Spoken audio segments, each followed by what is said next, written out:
Millions of people, including Oprah, fell for this hoax. Buckle up because this is a wild story. In the early 90s, a 14-year-old boy named Anthony Godby Johnson wrote this harrowing memoir. In it, he described how he'd contracted AIDS and syphilis after being forced into prostitution by his parents. The book spread like wildfire, and Anthony was invited to tell his horrific story in a TV special hosted by Oprah.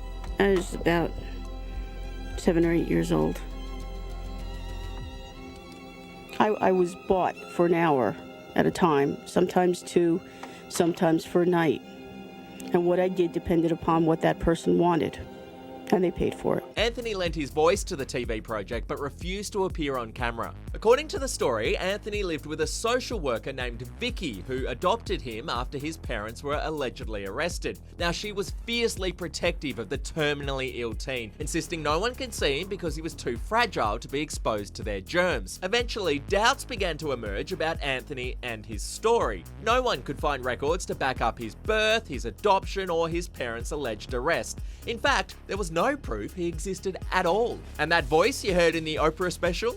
My name is Tony, and I was 13 years old when I was diagnosed with AIDS. Well, experts said the voice matched Vicky's, suggesting she'd been posing as Anthony the entire time. There is way more to this wild story, so I highly recommend you check out a short film called Tony Fraginals, which you can watch for free right now on Tubi.